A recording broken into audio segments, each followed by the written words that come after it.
Salut à tous. Allez, c'est parti.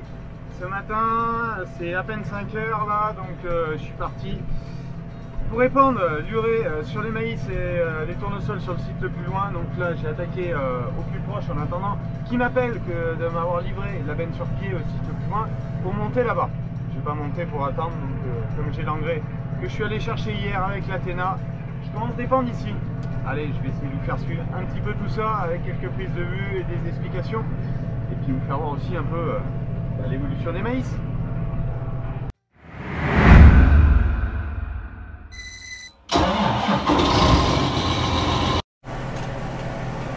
Donc je travaille avec les cartes de modulation encore, donc là ça se passe super bien, vitesse de travail 10 km/h, je suis en UT de dosage par rapport à l'épandeur sur 36 mètres, ça fait envoyer de l'engrais, donc la descente en termes de débit minute, je peux pas rouler plus vite, mais bon ça fait quand même un débit de travail qui est confortable, et bon j'ai pas le pont suspendu sur le tracteur, donc après ça se pourrait aussi de rouler beaucoup plus vite.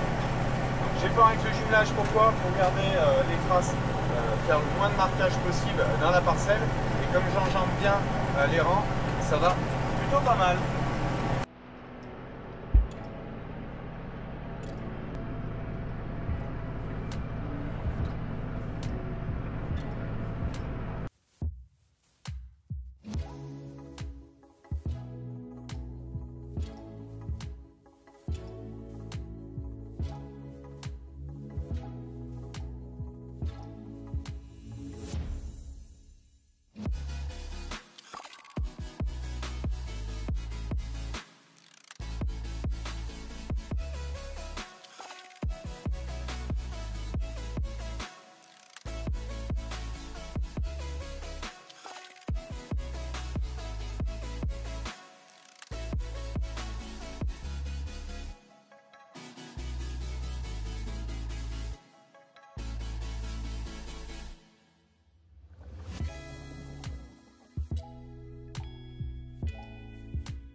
Là donc vous venez de voir quelques images au drone, donc justement pourquoi j'ai le jumelage, parce que je suis à 4 tonnes 5 à peu près, ça c'est la parcelle que j'avais épandue il y a 2 ans mais que j'avais épandue en solo.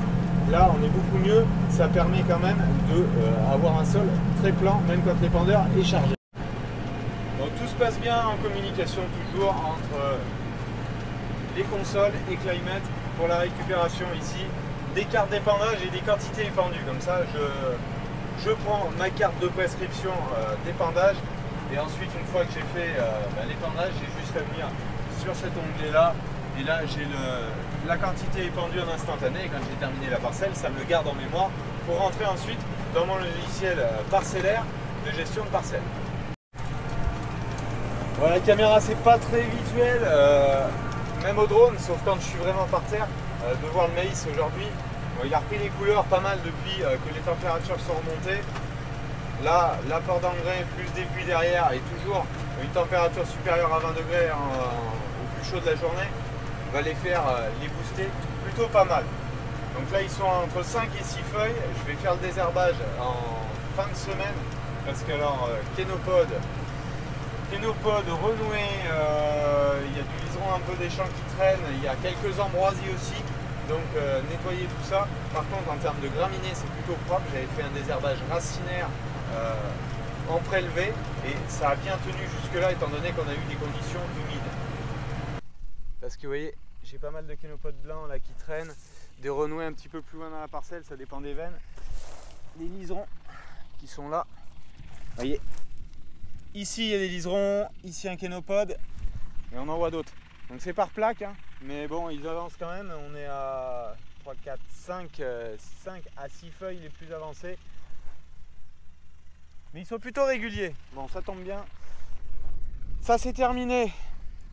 Ça me reste à mettre dans les haricots de semences et une parcelle de maïs. Et après, je file sur le site le plus loin.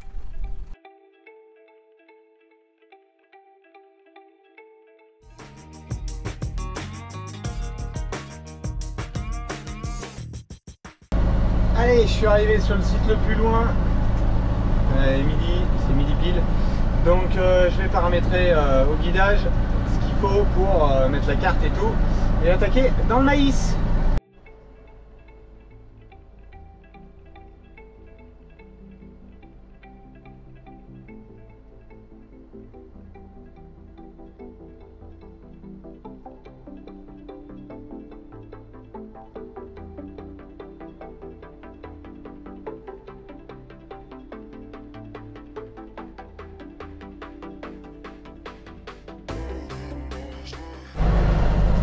Ma parcelle, je suis allé chercher ma parcelle, puis chercher ma carte de modulation. Là c'est tout bon et je vais récupérer bien sûr toutes mes infos sur la tablette d'épandage.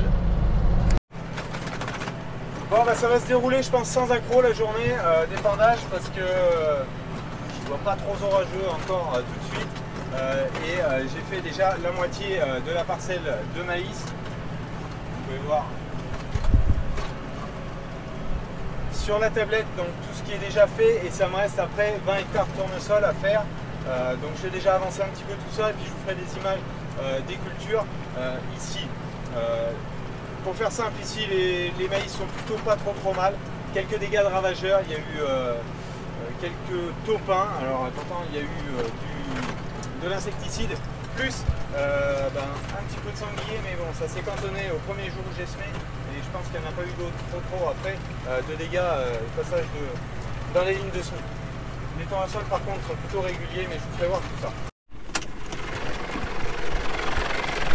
Alors ici j'effectue le chargement non pas au godet avec la Athéna, mais je me suis fait livrer une benne sur pied. Ça m'évite de monter un ensemble tracteur plus le télescopique. Ça se passe pas trop mal. Comme ça je suis autonome. Le chargement est assez rapide malgré que j'ai le jumelage, j'arrive à passer sur le côté. Comme vous voyez, ça passe, c'est juste, mais ça va pas trop mal.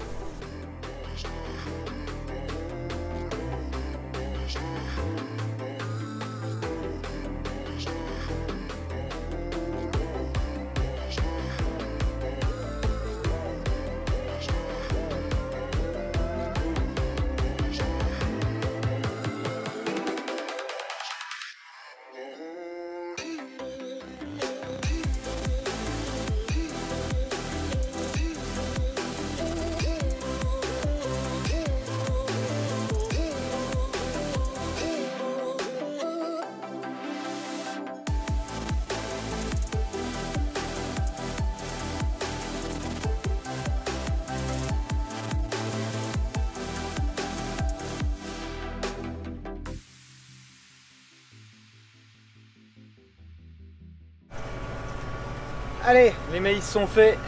Je viens d'attaquer dans les tournesols.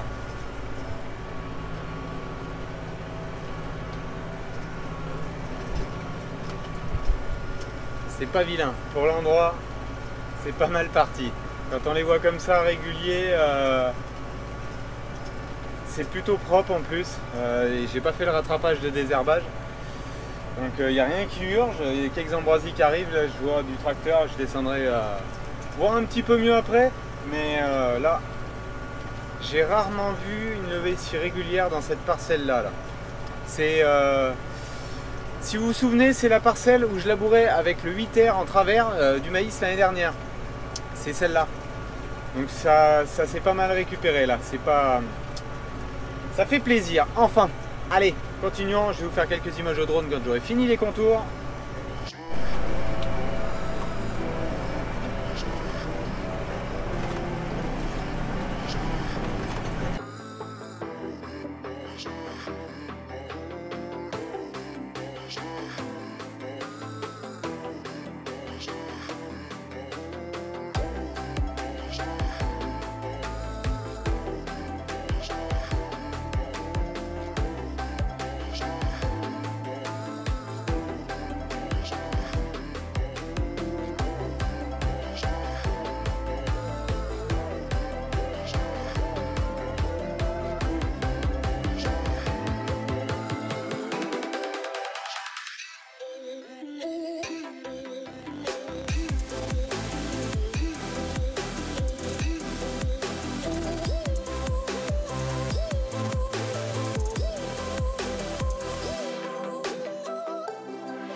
Bon, la bonne chose de faite.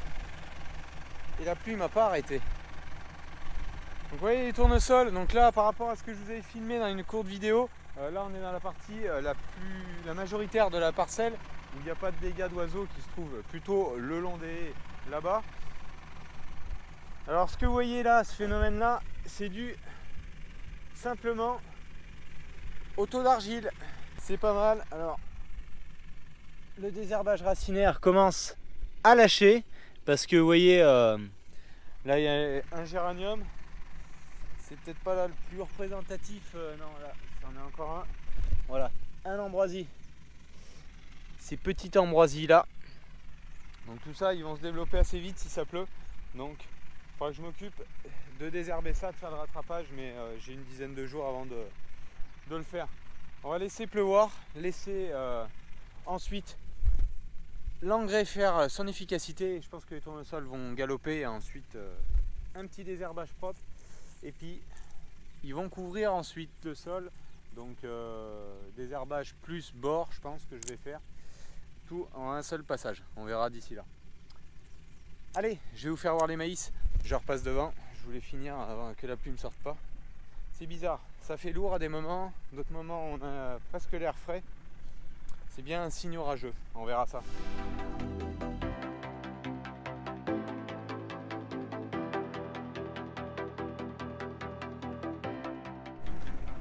Bon allez, je vais aller refermer les trappes de la benne sur pied propre pour qu'ils puissent l'emmener. Donc voilà les maïs. Ah oui, ils se sont fait piquer un petit peu. Il y a un petit peu de dégâts de limaces. Un petit peu de... Je pense qu'il y a un peu de gel aussi. Peut-être pas très marqué, mais bon. Non mais ce qu'il leur fallait de toute façon, c'était de la chaleur. On va rentrer un peu. Bon, on voit quelques ambroisies qui arrivent. Des renouées, alors c'est par plaque, hein, c'est comme la parcelle de ce matin. Quand on fait 100 mètres, 100, 150, 200 mètres, il y a des ronds où il y a des chardons là. Sinon après, RAS, hein, RAS, désherbage. Ouais, je voudrais laisser passer la pluie là aussi, que l'engrais fonde. Et juste derrière, profiter de ce temps là. Voilà. Quand on a un ambroisie qui a dû grainer dans le précédent tournesol, on retrouve beaucoup plus de population là. Bon, ils sont pas très développés, hein, vous voyez. Il y a un peu tous les stades.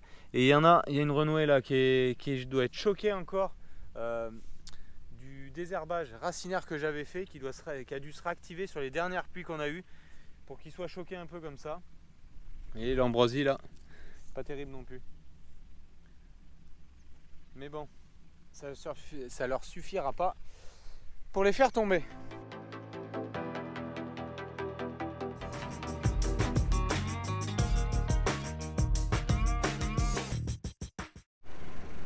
Allez, donc je suis revenu à l'exploitation. Je crois qu'un léger lavage s'impose derrière. Bon allez, non, ça a fait un peu de poussière. Je vous mets en timelapse et puis je nettoie tout ça.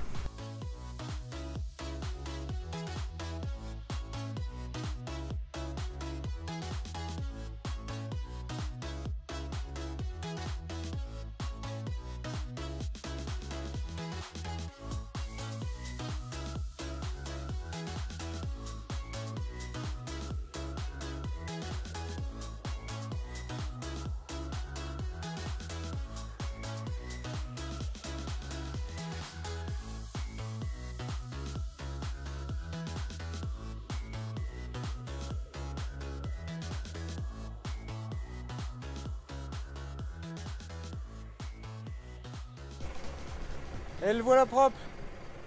Bon, faut un petit peu de temps, c'est le nettoyage avant hivernage, enfin hivernage. Je sais pas si on peut dire hivernage, non, mais en fait il va plus servir jusqu'au printemps prochain, enfin fin d'hiver prochain, l'épandeur. Et puis 2-3 changements vont intervenir, mais je vous présenterai ça plus tard dans les vidéos. L'épandeur reste là, ne vous inquiétez pas, c'est pas par rapport à ça, c'est plus par rapport à mon objectif en termes de fertilisation, à terme de passer sur d'autres formulations. Mais vous verrez tout ça. Donc là, vous avez vu, je commence par nettoyer l'intérieur. Je me suis équipé dernièrement d'un canon à mousse, donc j'ai une lance comme ça, canon à mousse. Comme j'ai un raccord rapide sur le Karcher, je débranche, rebranche. je garde ma potence qui fait juste à laver et mon camion mousse c'est beaucoup mieux pour le nettoyage. Je gagne énormément de temps parce que je mets le produit bien appliqué et vous voyez on a un rendu qui est propre derrière sans traces nickel. Surtout avec de l'engrais c'est compliqué de ne pas avoir de traces. Allez, je vais détailler ça.